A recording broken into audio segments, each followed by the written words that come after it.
నీ పేరేం పేరు? గ్రామం గుజ్జా వెళ్ళాల నాగులు నా పేరు. నా దగ్గర 2 లక్షలు చిల్లర తప్పు. బ్యాంక్ కాడికి పోయినా లిస్టు రాలేదు. లక్షన్నర వరకు కాలే ఇంతవరకు. 30 తారీఖు గడువు అంటారు. పోయి వచ్చినారు. ముఖ్యమంత్రి పండుగ చేసుకోమంటుండ్రు కానీ టైం పెడుతుండ్రు.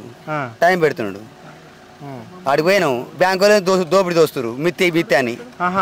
ఎంత తీసుకుంటారు? ఇప్పుడు ఆడ 10,000 5,000 కట్టించుకోమంటారు వాళ్ళు. ప్లస్ పాయింట్ బ్యాంక్ వాళ్ళకి అవుతుంది. మరి ఎన్నికల మేనిఫెస్టోలో లేదు కదా అట్లా. అది మరి ఆలోచించాలి కదా సార్, మాకైతే తెలియదు కదా.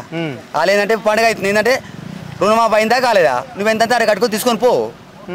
అర్థమైందా నీకు అనేది? ఆడు ఖచ్చితంగా కడతారు, రుణమాఫీ అయింది కదా ఖచ్చితంగా కడతారు, తీసుకొని పోతాడు.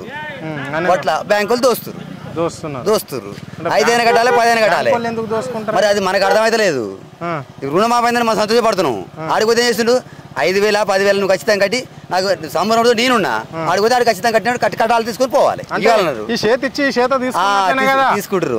రైట్ అంతేనా? రైట్. ఇబ్బంది పెట్టినట్లే పెట్టినట్టే. మరి ఎన్ని ఎకరాల భూమి ఉంది? నాకు 4 ఎకరాల భూమి ఉంది. మరి రైతు బంధు పడదా? పడలే. ఎందుకు పడలేదు? మరి దానికి మనం ఏం చేస్తే కమ్సే కమ్ జూన్ జూలైలో పడాలి, పెట్టుబడికి టైం పడాలి. పడలేదు. మనం ఏమంటాం చెప్పు, ఏం చేస్తాం చెప్పు, ఏం చేస్తాం? ఎవరినే ఉంటాం.